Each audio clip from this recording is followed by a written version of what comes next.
이번에는 전문가와 함께 태풍 예상 경로와 유의사항 알아보겠습니다. 김승배 자연재난협회 본부장 나오셨습니다. 어서 오십시오. 네, 안녕하십니까. 자, 우선 태풍의 현재 위치부터 좀 정리를 하고 갈까요? 지금 어디에 있는 거죠? 서귀포 남동쪽 약 한 130km 정도 있으니까 예. 이게 제주도와 일본 규슈 네. 그 사이로 중심이 지나거든요. 예. 그대로 이제 북상을 하면 예. 우리나라 남해안 어딘가에 상륙할 것으로 전망이 됩니다. 지금 이 정도면은 예상 경로와 거의 맞아 떨어진다 이렇게 볼 수 있는 건가요? 그렇습니다. 이렇게 예. 2, 3일 전부터 예상했던 그 진로가 예. 크게 변동 없이 계속 우리나라 남해안 어딘가로 상륙할 것으로 보입니다. 자, 그렇다면 이제 강도를 좀 살펴보도록 하겠습니다. 강급, 그러니까 중심에 있는 바람을 봤을 때 초속 30m가 넘는 강급인 거죠. 네, 그렇습니다. 태풍이 이제 크게 5단계로 구분을 하는데요. 예. 초강력, 그러니까 중심 부근에서 초속 54m 이상의 강한 바람이 부는 건데 지금 이 태풍은 중심 기압이 965 헥토파스칼, 중심 부근에서 초속 37m의 바람이 불고 있습니다. 예. 네. 그러니까 강도가 강한 태풍으로 분류가 되는데 예. 이 정도 중심 부근에서 시속 아까 초속 37m를 시속으로 바꿔보면 한 133km 예. 정도에 달리는 자동차 예. 그런 속도를 생각해 보면 되는데 예.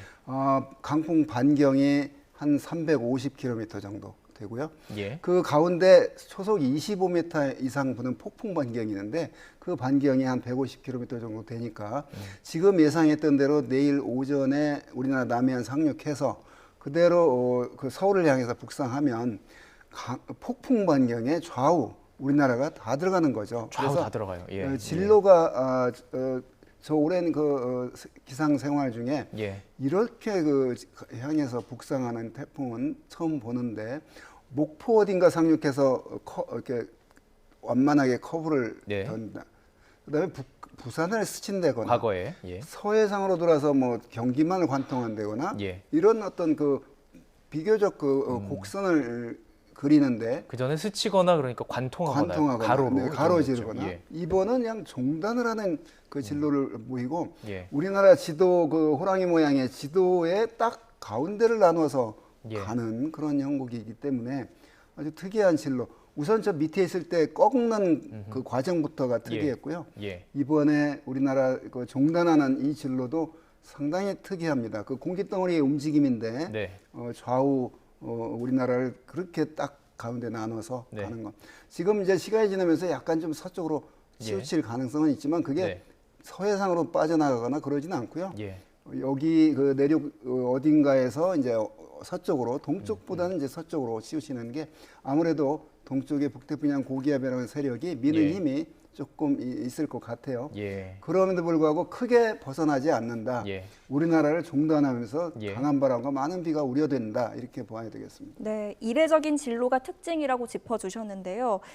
먼저 일단 강도가 원래 이 태풍이라는 것은 북상하면서 세력이 약해지는 게 보통 일반적이잖아요. 그렇습니다. 그러면 이 카누는 어떨까요? 그렇습니다. 태풍이 예를 들면 제주도, 지금 이게 제주도를 중심이 지나지는 않거든요. 네. 예. 만약에 제주도를 지난다 그러면 한라산이라고 하는 그런 산 높은 때문에 산이 있고, 예. 태풍이 많이 팽이가 돌다가 돌뿌리에 딱 부딪히면 휘청하듯이 그렇죠. 예. 태풍이 그렇게 되는데 이건 계속해서 규슈와 제주도 사이 바다를 지나면서 오히려 970 헥토파스칼에서 965 헥토파스칼로 좀 더 강해졌거든요. 바닷물이 그만큼 따뜻하기 때문인데 그래서 아까 말씀드렸듯이 육상에 이제 남해안에 상륙하면 네. 급격히 소멸되지는 않을 거고요. 네. 강도가 강해서 중으로 약해는 질 겁니다. 우리나라에 상륙했을 때는 지금보다는 그 세기가 약해질 거라고 가능성이 예상을 없다. 하시는 예. 겁니까? 통상 그럴 건데 예, 예. 이번에도 이제 그럴 것으로 보입니다. 왜냐하면 네. 태풍의 에너지원은 바다로부터 공급받기 때문에 네. 이론상 우리나라에 상륙해서 이제 북상하면은 약해지는 건 분명한데 예. 지금 진로대로라고 그 어떤 강도의 그 변화를 볼 때 네. 예. 아주 금방 한두 시간 사이에 약해지지는 않을 것으로 보이기 때문에 네네. 적어도 금요일 날 11일 날 한 평양 부근에 아침 오전에 도달할 것으로 보이는데 네네. 네. 중심이 그러니까는 11일 오전까지는 서울 수도권 입장에서는 남부 예. 제주와 남부는 내일 저녁부터는 이제 영향권에서 벗어나겠지만 예. 우리나라 중부지방 입장에서는 적어도 11월 새벽 또는 오전까지는 예, 11일. 그런 그 태풍의 영향권에 있을 것으로 보입니다. 예. 자, 그럼 이제 비와 바람 이 두 가지입니다. 태풍의 이제 피해는 주로 이제 두 가지에 입게 되는데 바람부터 좀 여쭤볼게요. 조금 전에 이제 일본에 이제 지금 먼저 와 있고 일본 측의 지금 특파원의 얘기를 들어보면 뭐 순간 그 초속 37m도 지금 관측이 됐고 40m까지도 관측이 됐고 그 150km 떨어진 지역도 25m 정도, 초속 25m 정도의 바람이 관측됐다고 얘기합니다. 그럼 바람이 강한 태풍이라고 볼 수 있는 건가요? 저는 이 태풍에 대해서 우리나라 상륙해서 종단하고 있기 때문에 네. 바람이 강하냐 비가 많이 오냐 따질 그런 의미가 태풍은 없다? 아니라고 예, 생각을 예. 합니다. 그건 사실은 이제 태풍이 지나간 뒤에 관측값을 가지고 바람이 유난히 강했구나 이제 비가 많이 왔구나를 논할 수 있는데요. 일본 규슈 경우는 태풍의 진행 방향이 오른쪽에 놓였거든요. 예. 네. 그 소위 말하는 우리가 위험 반원에 예. 있었는데 그래서 그런 강한 바람과 그 많은 비가 내렸고요. 이 태풍이 상륙해서 이제 지날 때 우리나라 동쪽과 서쪽 지역 할 것 없이 네. 그 위험 반원이냐 강한 반원이냐 이걸 따지는 건 이 태풍을 앞두고서 예. 뭐 불필요한 그 논쟁이라고 봅니다. 그냥 가운데로 가기 때문에 그냥 다 가운데로 영향이 가기 있다는 때문에 거죠. 강풍 예. 반경에 들어 있거든요. 네. 그래서 여기는 초속 40m고 여기는 조금 숫자적으로 작은 뭐 35m고 이래서 괜찮고 절대 이런 개념이 아니란 얘기죠. 네. 예. 네. 강풍 반원이라면은 그게 그러니까 그 지역은 다 강풍이 분다는 거 아닙니까? 이게 지금 어느 정도 크기인 거예요? 지금 우리나라에? 이 태풍이 우리나라 한반도 중심을 종단하거든요. 네. 그러면 초속 25m 이상 부는 폭풍 반경이 있고 네. 그게 좌우로 한 반경이 한 150km 정도 되니까 거의 우리나라 그냥 우리나라 가로가 다 좌우를 다 들어가는 거네요. 예. 휩쓸고 올라간다고 봐야 됩니다. 바람은 그냥 우리나라 다 휩쓸고 올라간다고 봐야 되는 거죠. 그런 정도죠. 약해는 지지만 예. 지금보다는 분명히 약해집니다. 그래서 우리나라 내륙 지날 때 지금 초속 37m 불지만 예. 한 25m 이상의 바람은 25에서 30m 정도 불 것으로 보이기 때문에 네. 네네. 하여간 태풍이 가져오는 게 강한 바람과 많은 비를 동반한 여러 기상 현상 중에서 미국의 토네이도라고 하는 그 유력적인 그 기상 현상이 있는데 예. 그거보다 더 어떤 규모 면에서 더 강력한 게 태풍이거든요. 예. 그래서 이 지구상에서 이 태풍 이상 강한 그런 위험한 기상 현상은 없다고 봅니다. 네. 예. 초속 25에서 30m를 예측하셨는데 시청자분들이 좀 체감이 안 되실 것 같아요. 어느 정도 세기로 받아들여질까요? 그렇습니다. 초속 40m 이상의 바람이 불면 예. 달리는 기차에 측풍이 불면 네. 기차가 넘어갈 정도의 달리던 바람이거든요. 기차도 예. 네. 그런데 이제 초속 30m 정도면 지붕이 날아가고 예. 나무가 뿌리채 뽑히고 네. 이럴 정도의 바람이고 초속 25m 정도의 바람이 돼도 우리 우산을 쓰고 갈 수 없을 정도로 네. 그런 강한 바람이 붑니다. 네. 정리를 해보면, 그러니까 그 상륙하기 직전부터 네. 한 150km 정도의 반경이니까 그 상륙하기 전 150km부터 이제 간접 영향권에 든 상태부터는 강한 바람이 불고 네. 그리고 이제 통과해서 지금 거의 내일은 뭐 오전 9시부터 밤 9시까지는 이게 남한 저녁이라고 보면 네. 되는데 네. 그냥 계속 바람의 영향권 안에는 계속 들어있다. 그 25m 그 강한 바람으로부터 어떻게든 뭐 바깥에 나가지 않으시건 최대한 우리를 좀 보호해야 되는 그런 상황으로 정리할 수 있겠군요. 네, 그렇습니다. 예. 역시 그런 그 처음에 말씀드렸듯이 우선 진로가 예. 우리나라를 종단한 면에서 예. 그 머무른 시간이 우리나라 입장에서는 굉장히 길잖아요. 네. 어딘가 상륙해서 빨리 동해안으로 빠져나간다거나 이런 네. 진로가 아니기 때문에 거의 상륙해서 멀어질 때까지가 한 12시간 이상 예. 그런 그 긴 기간을 그 종주를 한다고 보기 때문에 네. 그런 그 강한 강풍 피해, 예. 많은 비 피해가 이제 우려가 되는 거죠. 예. 특히 지난 그 7월 달에 예. 많은 비가 내려서 지반이 약해진 상태이기 때문에 네. 네. 여기에 이번 태풍으로 인한 비가 200~300mm, 지금 한 많은 곳은 동해안은 600mm 이상 올 가능성도 있거든요. 예. 지금까지 그 약해진 지반에 이 정도의 비가 더 예상되는 비가 네. 더 더해진다면 예. 그 피해는 뭐 그 예상할 수가 있는 거죠. 비는 네. 어떨까요? 비도 많이 올 것 같습니다. 네, 비도 예. 많이 올 것으로 보입니다. 지금 이 태풍의 위성 영상을 보면 네. 많은 양의 비의 원료가 되는 많은 양의 수증기를 몰고 지금 오고 있거든요. 예. 이게 6호인데 지난 제5 태풍 독수리가 중국 대륙으로 가서 태풍의 일생을 마쳤지만 상당히 그 수증기를 많이 몰고 올라가서 바람이 약해지면서 열대 저기압으로 변하는 거죠. 온대저기압으로 온대저기압. 그리고 비가 온대저기압. 많이 오는 거죠. 그러면서 그 몰고 온 수증기가 비로 변해가지고 예. 그 중국에서도 굉장히 큰 피해가 있었잖아요. 예.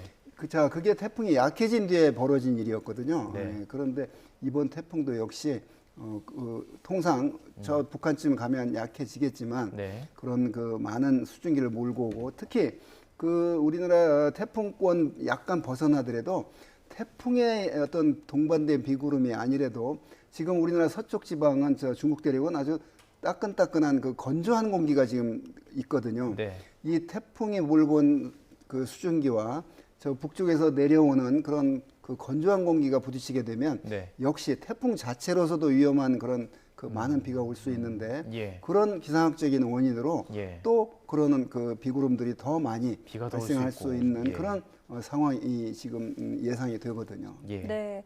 이번 태풍 카눈의 이동 속도를 또 한번 보겠습니다. 이동 속도 어떻습니까? 네. 지금. 그 지금 밑에서 올 때 굉장히 느렸거든요. 예. 네, 그게 이제 이 태풍을 어떤 뒤에서 밀어준다거나 네. 그 우리가 지항류라고 그러는데 이 태풍이 어떤 목적을 가지고 또는 누구의 이끌림을 가지고 가는 게 아니라 그런 어떤 이끌어주는 그 힘이 없었기 때문에 속도가 저 남쪽에서 오키나와 지나서부터 굉장히 느렸거든요. 네. 그러면서 뭐 힘을 많이 잃기도 하고 또 따뜻한 바다 구역에 들어오면서는 좀 더 힘을 또 얻기도 하고 이런 그 굉장히 그 갈치자 모양의 그런 예. 진로를 밟았는데 네. 뭐 그런 면에서 역시 이번 태풍이 갖고 있는 큰 예. 특징이기도 합니다. 그러면 예. 예. 네, 이 속도가 느리면 지금 한반도에 우리나라에 주게 될 영향도 클까요? 그렇습니다. 속도가 빠르면 그만큼 태풍으로 맞을 매를 예. 조금 맞는 거거든요. 네. 근데 이게 지속 오래 기간이 머물다 보니, 머물면 예. 태풍으로 인한 강풍과 많은 비에 오랫동안 노출이 된다는 얘기거든요. 예. 그렇기 때문에 이 태풍이 우리나라에 온 지금까지 상당히 느린 속도로 오고 있는데 분명히 우리나라에 상륙해서는 속도는 빨라질 겁니다. 왜냐하면 지금 우리나라 저 북쪽에 있는 상층에 강한 제트기류가 있거든요. 예. 그걸 이제 만나게 되면 속도는 빨라질 겁니다. 네. 근데 그걸 만나기 전까지는 지금의 속도, 비교적 느린 속도로 네네. 가기 때문에 예. 우선 우리나라를 벗어나지 않고 계속해서 우리나라를 머무른다는 면에서 예. 그 큰 피해가 우려가 되는 상황이죠. 그럼 지금 저희들이 예측하고 추측할 수밖에 없는데 가장 좋은 시나리오는 빨라지고 약해지고 이걸 기대하는 수밖에 없는 건가요? 그럴 가능성은 있나요? 약해질 것은 이미 예상을 하고 있거든요. 예. 그런데 약해져도 그 태풍은 태풍이다 이거죠. 그러니까 네. 지금 세력을 가지고 무지막지하게 내일 그렇게 지난다면 예.